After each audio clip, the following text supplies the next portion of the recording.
नमस्कार, स्वागत है आप सभी का।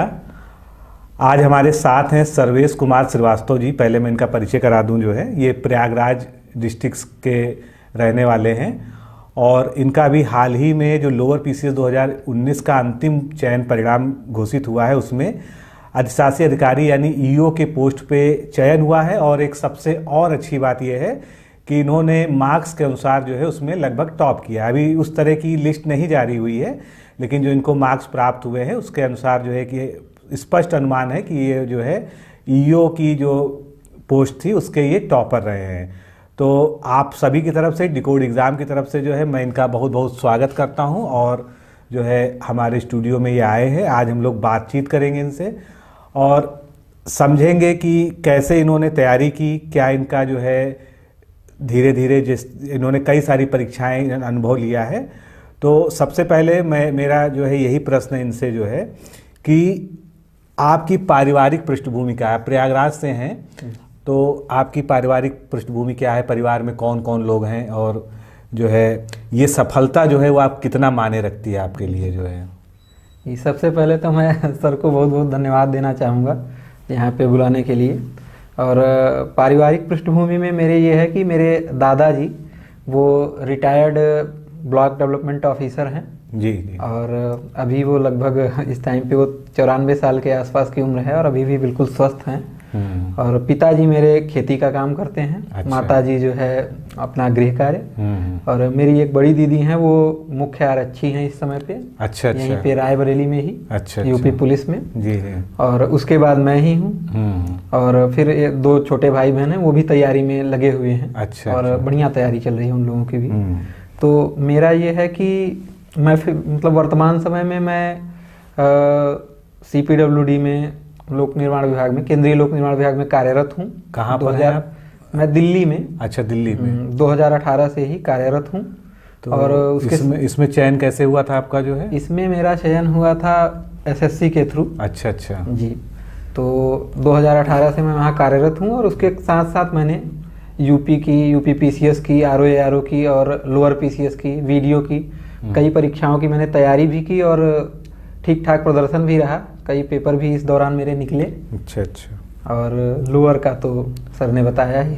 तो आपकी जो है जो पढ़ाई की जो है पृष्ठभूमि है, मतलब जिसको हम अकादमिक जो है पृष्ठभूमि कह सकते हैं, मतलब आपने कहाँ से शिक्षा प्राप्त की और किस स्तर तक आपने शिक्षा प्राप्त की, थोड़ा सा बताएं उसके बारे में। तो हाँ, एकेडमिक का जहाँ तक रहा है तो मेरा इंटर तक तो गांव के ही कॉलेज थे, इंटर कॉलेज थे। इंटर की मैंने मैथ ग्रुप से इंटर मैंने किया। उसके बाद मैं जो है ग्रेजुएशन भी मेरा मैथ से ही रहा। मैथ और फिजिक्स और कंप्यूटर एप्लीकेशन से। जी जी। और उसके बाद से ही मैं तैयारी में लग गया। तो पहले मैं SSC की तैयारी करता था और उसके बाद से SSC में चयन होने के बाद मैं यूपी PCS और अन्य परीक्षाओं की तैयारी में आया। अच्छा अच्छा, बहुत अच्छा। जो है तो आप जो है साइंस बैकग्राउंड से हैं और सबसे पहले आपने SSC की शुरुआत की, SSC से तैयारी की शुरुआत की जो है। और अधिकांश जो है जो प्रतियोगी छात्र होते हैं कभी ना कभी उनकी शुरुआत SSC से ही होती है, क्योंकि वो भारत की सबसे बड़ी परीक्षा भी है। अब मैं आगे ये जानना चाहता हूँ जो है कि आप जो है डिकोड एग्ज़ाम के संपर्क में कैसे आए। आप हमारे टेस्ट सीरीज के स्टूडेंट रहे हैं, नोट्स वगैरह आपने पढ़ा है हमसे जो है। सबसे पहले आपको डिकोड एग्ज़ाम कैसे जो है मिला, आप कैसे इससे जुड़े जो है? डिकोड एग्जाम की जहाँ तक बात है तो मैं जो है जब ये लोअर PCS का प्री जिस टाइम पे आया था तो सबसे पहले लोअर PCS के लिए मैं कुछ चीज़ें सर्च करता रहता था यूट्यूब पे। 2019 में आया था। हाँ, तो उस दौरान मुझे डिकोड एग्जाम का जो है कुछ वीडियो सजेशन में आए तो उनको मैंने देखा और मैंने सिलेबस बहुत ध्यान से देखा था। तो सिलेबस में कई पॉइंट्स उसमें ऐसे भी थे जो कि हर जगह कवर नहीं हुए थे, छोटे छोटे पॉइंट्स थे। जैसे ये इक्विफर वाला था, अंतर्वैयक्तिक क्षमता था और पत्राचार था। तो ये सारी चीज़ें भी सर ने कवर की हुई थी एक डेढ़ घंटे के वीडियो में। एक्चुअल में यहाँ पे मैं थोड़ा सा बीच में बताना चाहता हूँ कि डिकोड एग्ज़ाम जो संस्था है इसकी शुरुआत ही लोअर PCS की तैयारी से हुई थी। 2019 में हम लोगों ने जब लॉन्च किया था तो हम लोग के सामने पहला टारगेट जो है लोअर PCS था। और लोअर PCS का A to Z सिलेबस हमने जो है यूट्यूब पर जो है पढ़ाया था, सभी के लिए अवेलेबल था। और अभी आपने देखा है कि मैंने जल्दी एक वीडियो में आपको दिखाया कि लोअर PCS में हमारे संस्थान से लगभग 12-14 सिलेक्शन हुए हैं। और ये तो वो हैं जो हमारे फिजिकल कांटेक्ट में हैं, जो हमसे बातचीत होती रहती है। बाकी अपरोक्ष रूप से जो है, अप्रत्यक्ष रूप से बहुत सारे ऐसे स्टूडेंट हैं जिन्होंने केवल चैनल को फॉलो करके प्री भी निकाला, आगे मेंस भी निकाला और सफल हुए। तो जैसा ये बता रहे हैं कि बहुत सारे ऐसे टॉपिक्स थे, जैसे इक्विफर का नाम लिया, एक इलेक्ट्रोमैग्नेटिक रेजिस्टेंस सर्वे हुआ करता था। जब इसको पढ़ाना था तो मुझे खुद भी बहुत रिसर्च करनी पड़ी, क्योंकि ऐसा सिलेबस जो है हमने कहीं नहीं देखा था। फिलहाल जितना भी प्रयास हो सका था हमने किया था। तो उसके बाद जो है आपने टेस्ट सीरीज हमारी ज्वाइन की जो है प्री और मेंस के लिए। तो टेस्ट सीरीज ज्वाइन करके आपको कैसा अनुभव रहा जो है? टेस्ट सीरीज का अनुभव बहुत ही शानदार रहा। टेस्ट सीरीज की सबसे बड़ी विशेषता सर की ये है कि मतलब एक क्वेश्चन अगर होता है तो उसका पूरी व्याख्या लगभग कम से कम 2 से 2.5 पेज में एक क्वेश्चन की होती थी। कई बार पढ़ने में भी थोड़ा सा वो मतलब लगने लगता है कि विस्तार अधिक हो गया है, लेकिन इसका परीक्षा में बहुत काम आता है, क्योंकि डायरेक्ट क्वेश्चन नहीं आता तो उस व्याख्या में से क्वेश्चन फंस जाते हैं। तो इसलिए वो बहुत ही हेल्पफुल रही। हमारा यही प्रयास रहता था। जो शुरुआत में हम लोग टेस्ट सीरीज लॉन्च करते थे उसमें यही था, क्योंकि उस समय हमारे पास वीडियोज़ या वीडियो कोर्स जैसे चीज़ें नहीं हुआ करती थी। तो हमारा प्रयास रहता था कि टेस्ट सीरीज को ही बिल्कुल नोट्स की शक्ल में जो है पेश किया जाए। एक टॉपिक से मान लीजिए कोई क्वेश्चन बनाया गया, उसकी व्याख्या में उस टॉपिक से संबंधित जितनी भी महत्वपूर्ण तथ्य हैं वो सब हम लोग दे देते थे। तो केवल टेस्ट सीरीज से ही पढ़ के जो है उस समय बहुत सारे सिलेक्शन जो है लोगों के जो हुए हैं। तो लोअर पीसीएस से पहले जो है आपने एसएससी में सफलता पाई, उसके बाद जो है वीडियो और उसके बाद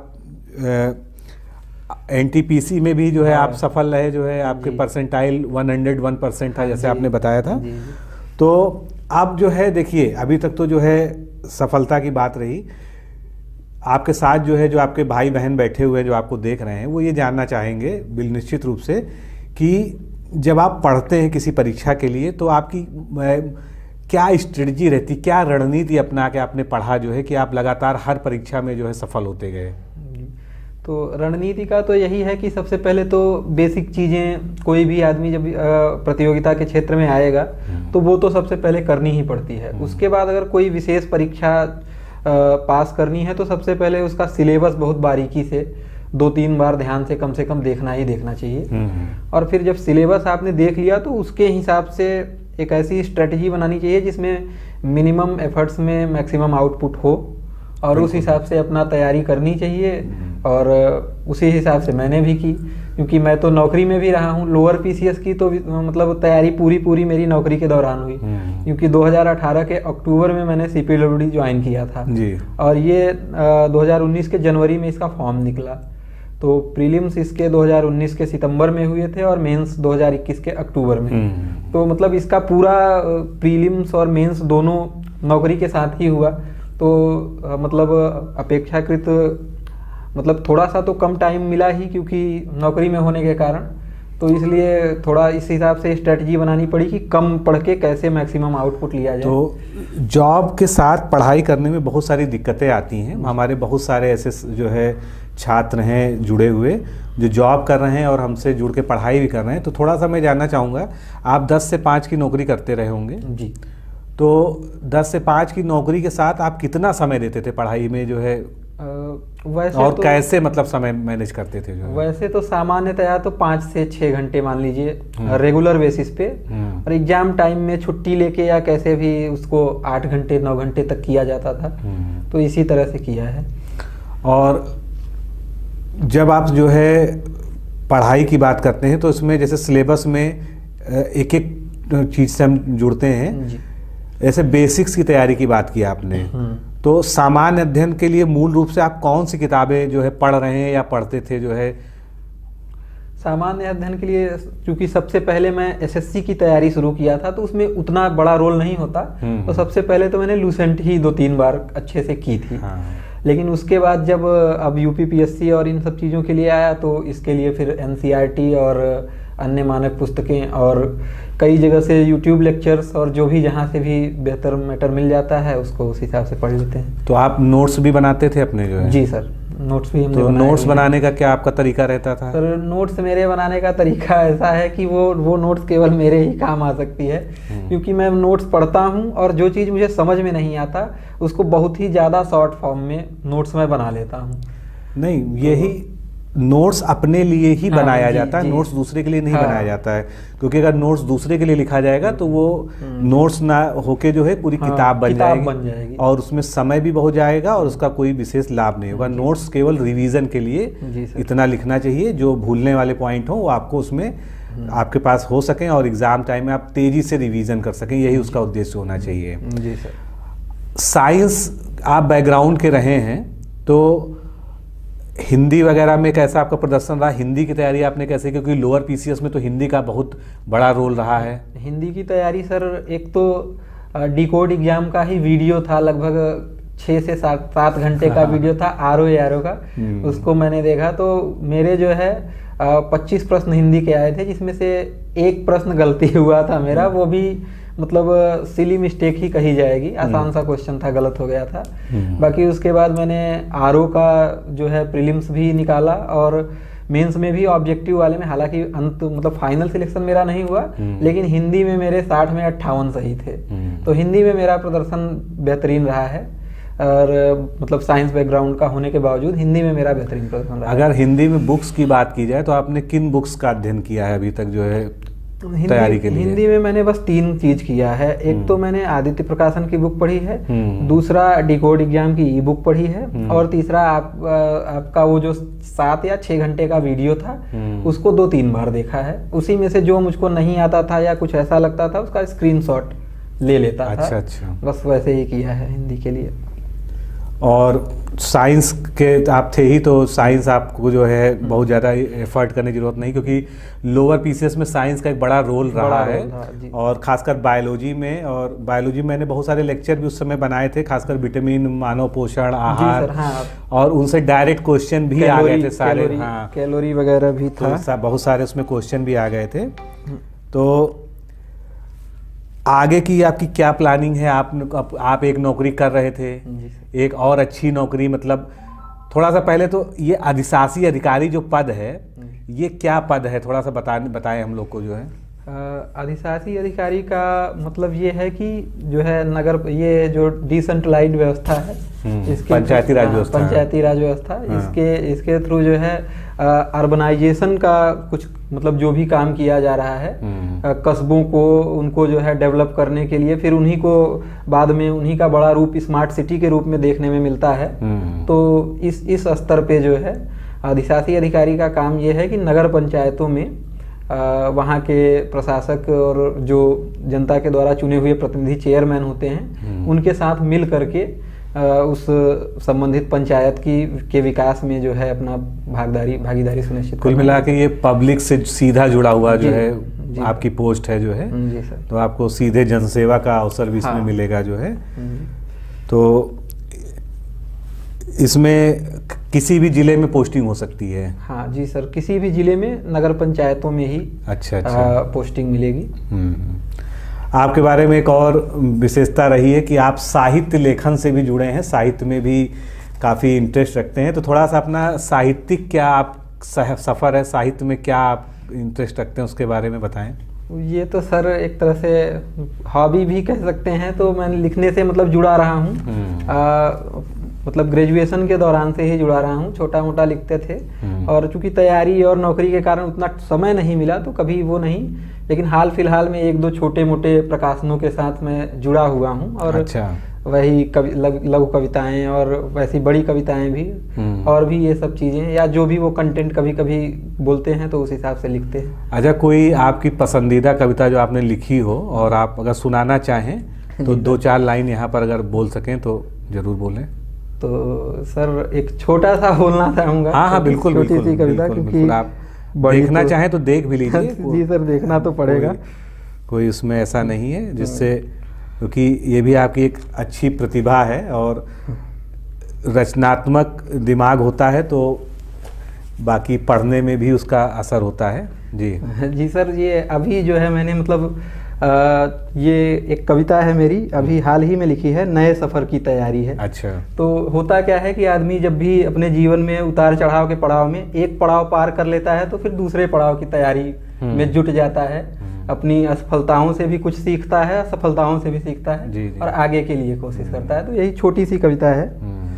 तो ये कुछ ऐसे है कि कुछ आशाएं कुम्हलाई हैं, कुछ उम्मीदें लहराई हैं, नित्य निपात झेलते आई विभा तमस में बल खाई हैं। पथ फिर जगमग हो जाएगा, नया सवेरा फिर आएगा, कुसुम भरी पर्यंक खोजने कंटक दल से अब यारी है, संचित सब यादें प्यारी हैं, नए सफ़र की तैयारी है। वाह, बहुत शानदार, बहुत शानदार। थोड़ा सा और है। जी जी। प्रारब्धों को जीते आए, नव विहान टकटकी लगाए, कुछ अपूर्ण सपने हैं जीवन, पूर्ण हुए सब हुए पर आए। चार कहार एक डोली को थोड़ा थोड़ा रोज सजाएं, नियति तक यात्रा जारी है, नए सफ़र की तैयारी। वाह, बहुत बहुत सुंदर। हमको भी इसको भेज दीजिएगा, मुझे व्यक्तिगत रूप से बहुत पसंद आई। और सबसे अच्छी बात यह है कि मैं हिंदी को बहुत पसंद करता हूँ। आपने विशुद्ध हिंदी, साहित्यिक हिंदी का इसमें प्रयोग किया है, एक से एक अच्छे शब्द, निपात और बाकी का प्रयोग किया है। तो अभी खैर उस चर्चा में नहीं जाएंगे, नहीं लोग समझेंगे कि क्लास शुरू हो गई यहाँ पर जो है। लेकिन ये बहुत अच्छी प्रतिभा है आपको, और आप नौकरी में हैं वो सब ठीक है, लेकिन इसको आप जारी रखिएगा, बस थोड़ा क्योंकि आपका जो कवि हृदय है इसको जो है जरूर आगे जीवित रखिएगा। बाकी जीवन में नौकरी करना है और सब तो बहुत कुछ लगा ही रहता है। तो अब आप जो है क्या इस नौकरी पे आके संतुष्ट हो गए हैं या आगे भी कुछ देख रहे हैं? सर, संतुष्टि तो है, खुशी भी है, लेकिन आगे के लिए भी यूपीपीसीएस और अन्य आगे की परीक्षाओं के लिए तैयारी जारी है। अच्छा अच्छा। इसके लिए आप लोगों का मार्गदर्शन भी लेते रहेंगे। आप हमारे साथ हैं तो मार्गदर्शन हमेशा रहेगा आपके साथ जो है।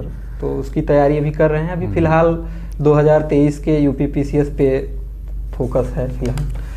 अच्छा, थोड़ा सा एक और हटके सवाल है जो मतलब बहुत कॉमन चीज़ें हैं कि क्या मल्टी डायमेंशनल तैयारी पॉसिबल है? जैसे कि कोई ये सोचता है कि मैं पीसीएस की भी तैयारी कर लूँ, फिर बीच में लोअर पीसीएस आता है, फिर वीडियो आ गया, पता चला, फिर कोई और जो है यूपीएससी का एग्ज़ाम आ गया। तो क्या हमको एक दिशीय तैयारी करनी चाहिए, वो ज़्यादा अच्छी चीज़ है, या हमको मल्टी डायमेंशनल अप्रोच के साथ तैयारी करनी चाहिए? क्या आपका क्या नज़रिया है इस बारे में? सर, मेरा इस मामले में ये नज़रिया है कि वर्तमान समय में प्रतियोगिता परीक्षाओं की जटिलता को और इसकी कठिनाई के स्तर को देखते हुए, और इसमें जो मतलब एक तरह से मतलब एक अप्रत्याशित है कि आप बहुत मेहनत करने के बाद भी ज़रूरी नहीं है कि आपको सफलता मिल ही जाए। तो इसलिए मल्टी डायमेंशनल तैयारी करना थोड़ा सा बेहतर रहता है, क्योंकि होता यह है कि आप जो है एक तैयारी करते हैं और मान लीजिए बहुत मेहनत करने के बाद भी किसी कारणवश उसमें सफलता न मिली, तो अगर आप मल्टी डायमेंशनल तैयारी करते हैं तो आपके अंदर प्रतिभा है, तो कहीं ना कहीं उसका जो है उस प्रतिभा का फल मिल जाता है कहीं ना कहीं पे। तो थोड़ा सा मल्टी डायमेंशनल रहना चाहिए। और अगर किसी एक विशेष परीक्षा का टारगेट है तो उसके लिए व्यापक रूप से अधिक समय देना आवश्यक है, लेकिन साथ ही साथ कुछ अन्य परीक्षाएं जिससे हमको सपोर्ट मिल सके, ताकि एक अच्छी। सर्वेश जी की बात को मैं थोड़ा सा और समराइज करके अपने शब्दों में कहना चाहता हूँ। इनका कुल मिला के कहना यही है कि एक दिशा में जो परीक्षाएं हैं, जैसे यूपीएससी है, तो उसके जितने भी एग्ज़ाम होते हैं उनका पैटर्न लगभग सिमिलर होता है। रीजनिंग आएगी, हिंदी आएगी, मैथ आएगी, साइंस और जीके, वो सब तो आता ही है। तो अगर उस दिशा में तैयारी कर रहे हैं तो आप एक साथ कई तैयारी कर सकते हैं। फिर अगर आप जो है एडमिनिस्ट्रेटिव सर्विसेज जैसे कि आरओ है, पीसीएस है या यूपीएससी है, तो इसकी एक अपनी अलग धारा है, क्योंकि इसमें तैयारी का अपना एक अलग तरीका है। और थोड़ा सा जो है अपने फ्यूचर सिक्योरिटी है, जिसको हम जॉब सिक्योरिटी कहते हैं, अगर इसको हम लोग सोच के चलते हैं, क्योंकि सभी के पास इतने अवसर आज की डेट में उपलब्ध नहीं हैं कि आपको 5 साल का समय मिल गया घर से कि आप 5 साल पढ़िए, तैयारी करिए, आपको कोई कुछ नहीं बोलेगा, आपको लगातार जो है आपकी आवश्यकताएं पूरी की जाएंगी। तो उसमें ऐसा होता है कि उसमें तो बिना किसी तनाव के तैयारी की जा सकती है, लेकिन अगर दबाव है तो निश्चित रूप से आपको एक साथ जो है 2-3 चीज़ें आप कर सकते हैं, 2-3 परीक्षाओं। लेकिन ये ज़रूर है कि सिलेबस भी देखिए कि सिलेबस एक दिशा का हो, ऐसा ना हो कि आप यूपीएससी के साथ जो है वीडियो और यूपीएससी के एग्जाम्स की तैयारी करने लगे, तो वो थोड़ा सा जो है वो मैच कभी संभव नहीं हो पाएगा जो है।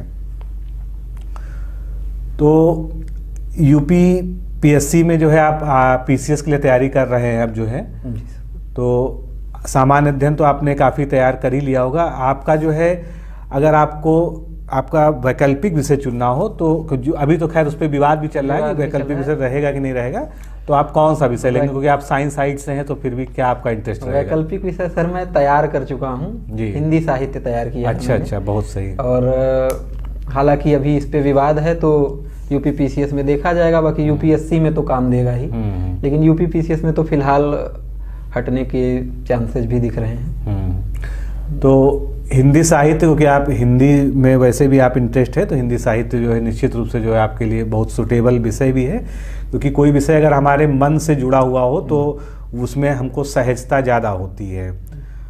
अच्छा, एक और प्रश्न उठता है, जैसे गांव ग्रामीण क्षेत्र से लोग आते हैं, कस्बों से आते हैं, कोई दिल्ली की तरफ भाग रहा है, कोई लखनऊ की तरफ भाग रहा है, कोई प्रयागराज की तरफ भाग रहा है। आप तो खैर उस धरती से आए हैं जो है जिसको प्रतियोगिता की नगरी कहा जाता है, प्रयागराज जो है। क्या कोचिंग करना जो है आवश्यक है जो है, या अगर कोई सेल्फ स्टडी करता है तो वो भी कर सकता है, या गाइडेंस लेके ही तैयारी करना ज़्यादा उचित रहता है? वैसे तो सब कुछ किया जा सकता है, सेल्फ स्टडी से भी काम हो सकता है, लेकिन कोचिंग का मतलब ही यही है कि असिस्टेंट मिल जाती है और आपको कई चीज़ें बनी बनाई मिल जाती हैं, कई डाउट्स या कुछ भी जहाँ भी कुछ प्रॉब्लम हुई तो कोचिंग से जो आदमी जुड़ा हुआ है तो टीचर्स के माध्यम से चीज़ें हो जाती हैं। और आज फिजिकल फॉर्म में कोचिंग करना उतना ज़रूरी आज के युग में नहीं है, क्योंकि आज तो ऑनलाइन भी चीज़ें अवेलेबल हैं लगभग हर जगह पे। तो जो बड़े शहरों में नहीं आ सकते हैं वो अपने घर में गांव में रह के ही अपना ई नोट्स, ई बुक और वीडियो क्लासेस के माध्यम से अपनी पढ़ाई पूरी कर सकते हैं, बेहतर ढंग से कर सकते हैं। सर्वेश जी, अब आप तैयारी कर रहे थे, आपका भी 2016 से सफ़र शुरू हुआ है? जी सर, 14 मतलब आपने ग्रेजुएशन के बाद ही तैयारी तुरंत शुरू कर दी? 2014 में मेरा ग्रेजुएशन पूरा हुआ, उसके बाद से मैंने तो जीवन में बहुत सी ऐसी परीक्षाएं दी होंगी जहां पर आपका सिलेक्शन नहीं हुआ होगा, प्री भी नहीं निकला होगा। जी सर। तो उसके बाद जो निराशा आती है उसको कैसे आपने हैंडल किया? मतलब मैं आपसे ये जानना चाहता हूँ कि एक निरंतर क्रम है, हम पास होते हैं, हम फेल होते हैं, असफल होते हैं, सफल होते हैं, लेकिन आपने अपना मनोबल कैसे बनाए रखा है जो है इसमें जो है? जी सर, देखिए इसमें होता ये है कि आप जब भी तैयारी की शुरुआत करेंगे तो शुरुआत में ही आप इतना परफेक्ट नहीं रहेंगे कि आपकी परीक्षाएं निकलेंगी, तो उस दौरान आप असफलता भी मिलेगी ही, ये स्वाभाविक ही है। तो उसमें आपको अपना मतलब सेल्फ इवैल्यूएशन करना चाहिए कि हमने कहाँ कहाँ पे गलती की और कहाँ पे बेहतर कर सकता था, और आगे अन्य भी जो है जो चीज़ें हैं उसको ऐड करते हुए और जो कमियां हैं उसको हटाते हुए धीरे धीरे कोशिश करते रहें, तो फिर वो निराशा का दौर भी जो है पार हो जाता है और फिर सफलताएं भी मिलने लगती हैं। इस बारे में मैं 2 लाइन बोलना चाहूँगा। अटल जी की लाइनें हैं जी जी, कि निराशा के बाद जो है जो सफलता मिलती है उसी पे है कि भरी दोपहरी में अंधियारा, सूरज परछाई से हारा, अंतरतम का नेह निचोड़े, बुझी हुई बाती सुलगाएं, आओ फिर से दिया जलाएं। बिल्कुल बिल्कुल। तो मेरा बस यही संदेश है आप लोग के लिए भी इनके माध्यम से कि आप परीक्षाओं की तैयारी करते हैं तो डिवोशन से तैयारी करिए, और जो सफलता और असफलता जो है एक ही सिक्के के 2 पहलू हैं, और कभी सफलता मिलेगी, कभी असफलता मिलेगी, कभी प्री निकलेगा, कभी मेंस नहीं निकलेगा, फिर मेंस निकलेगा तो इंटरव्यू नहीं निकलेगा, या उसमें वेटिंग पीरियड बहुत ज़्यादा हो जाएगा। जैसे लोअर पीसीएस की ही कहानी है, 2019 की जनवरी में आया था और 2022 के लास्ट में जो है इसका फाइनल रिजल्ट आया है। तो सोचिए 3 साल का धैर्य इसमें चाहिए जो है, जो भी इसमें एस्पायरेंट रहे हैं, और उन्होंने धैर्यपूर्वक जो है इसको किया है। तो निराशा से कभी घबराना नहीं चाहिए, हमेशा असफल होइए तो अपना विश्लेषण कीजिए, थोड़ा सा ठहरिए लेकिन फिर चल पड़िए, और विश्वास मानिए कि अपना मनोबल, अपना आत्मविश्वास बना के रखेंगे तो कोई भी लक्ष्य, ये केवल परीक्षाओं के लिए नहीं, पूरे जीवन में ये लागू होता है कि जीवन का भी कोई कार्य, कोई लक्ष्य ऐसा नहीं जिसको आप भेद ना सकें। तो मेरी शुभकामनाएं आप लोग के साथ हैं। तो सर्वेश जी, आपको आपके आगामी जीवन भविष्य के लिए बहुत बहुत शुभकामनाएं, और मैं चाहूँगा कि आप एक बार फिर हमारे साथ आएँ पीसीएस बन के आएँ और उसके हम फिर बातचीत करेंगे। आपके उज्जवल भविष्य के लिए बहुत बहुत शुभकामनाएं, और डिकोड एग्ज़ाम के जितने भी जो हमारे व्यूवर्स हैं उनकी तरफ से भी शुभकामनाएं। आप यहाँ आए उसके लिए बहुत बहुत धन्यवाद। आप सभी को नमस्कार। सभी को बहुत बहुत धन्यवाद।